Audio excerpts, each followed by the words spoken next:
Hi, my name is Jeff S., and I'm here today to talk about some instructional design principles that you can use in your classes. These principles are informed by research called cognitive load theory, and research suggests that these principles can have a good effect on student outcomes. Let's take a look at our learning objectives for today. We'll describe the signaling principle. We'll describe the spatial contiguity principle. We'll describe the temporal contiguity principle. We'll explain these principles according to cognitive load theory and cite examples of these principles in a short lesson. Our human brains have certain mechanisms for learning, and these mechanisms have certain limitations. You can't just download a bunch of information. How great would that be? No, instead we have to go through certain processes to learn information. And cognitive load theory tries to describe how this works. And it describes three cognitive loads that impact a learner. The first cognitive load is called intrinsic load. This is caused by interacting with the material to be learned. But then there's also extraneous load. And this is caused by distractions, whether it's, uncomfortable chairs or a noisy classroom, or more frequently, poor instructional design. Just the material's not laid out very well. And then finally there's the germane load, which is the result of mental energy spent on the learning task minus the cognitive load. And we will use this theory to help us design better classes. We want to minimize the extraneous cognitive load so that the learner can dedicate their limited resources, limited mental resources, to learning the task at hand. And I'll show you some of those. One of the principles is called the signaling, or sometimes the cueing principle. And this can be as simple as an arrow to draw the learner's attention to the item in question. Could be an annotation with circles or a highlighter, but the idea is to help the learner focus on what's important and ignore, or at least minimize, other information which might be extraneous. We minimize that extraneous load to make more mental resources available for the germane load of learning. Another principle is called the spatial contiguity principle. And the idea here is that related items should be close to each other. So don't have a diagram and then a legend or a lookup table or narrative on one page and an actual diagram on a next page. All of this flipping back and forth or keeping track of references and legends consumes valuable memory resources, and this becomes extraneous load. By keeping related information together in spatial contiguity, we minimize this extraneous load so a learner can focus their limited resources on the material at hand. Another principle that you can apply is called the temporal contiguity principle. And this has to do with visual information being synchronized with auditory information. If a learner is seeing something but hearing something else, this can cause a little confusion, and this is extraneous load we want to minimize. So the information presented visually should be synchronized with the explanation in audition, so that vision and audition are in sync by minimizing that extraneous load of keeping separate senses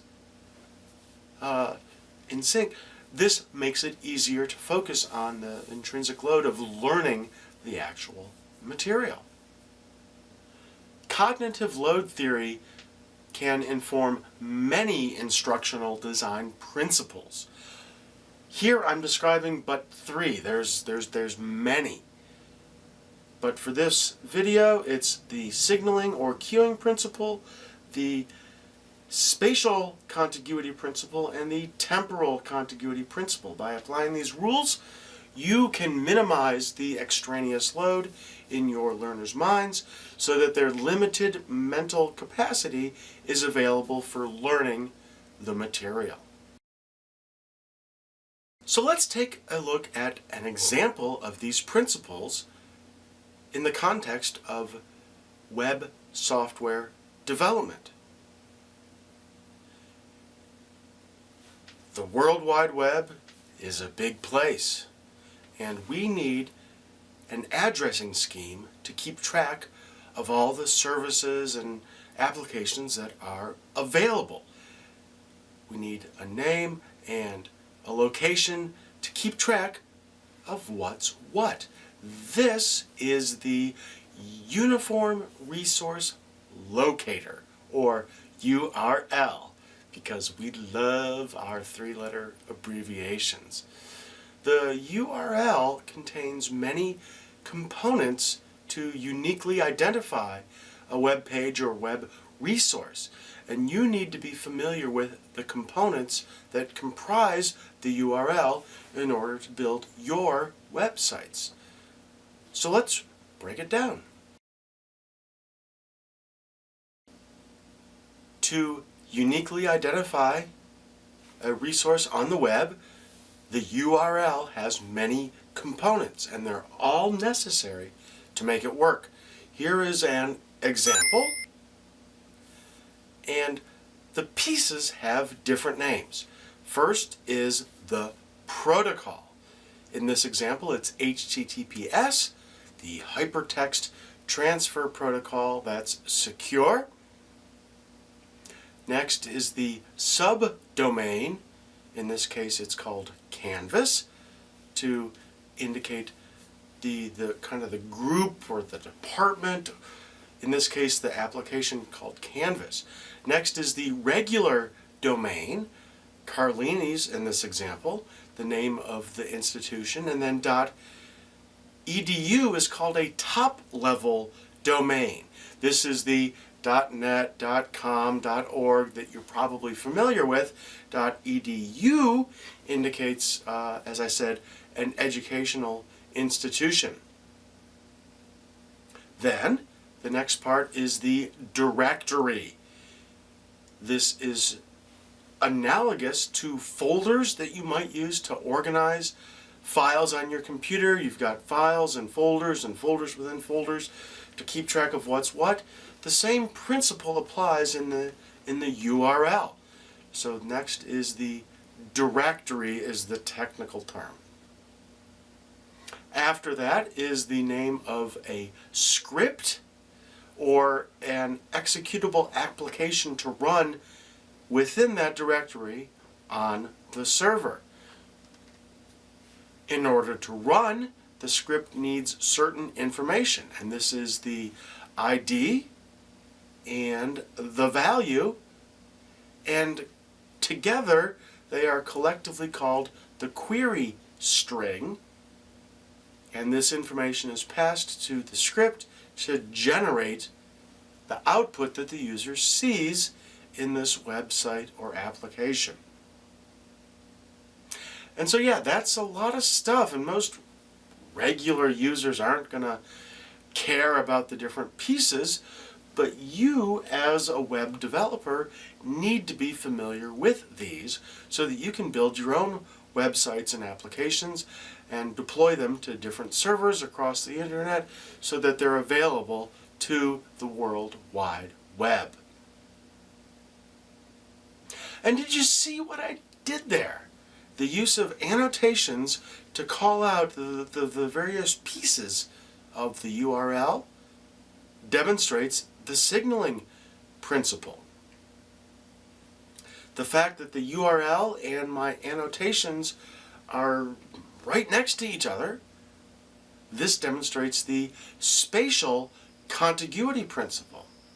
And the fact that my narration, my auditory output is synchronized with the display on the screen, this demonstrates the temporal contiguity principle. The sounds and the sights are synchronized. So all of these work together to help your learners minimize the extraneous load. They don't need to flip back and forth between pages. They don't need to keep track of visual information separate from audible information. All of these work together to support the cognitive load theory, which demonstrates good design principles. Minimize extraneous load so learners can focus their limited mental resources on the task at hand.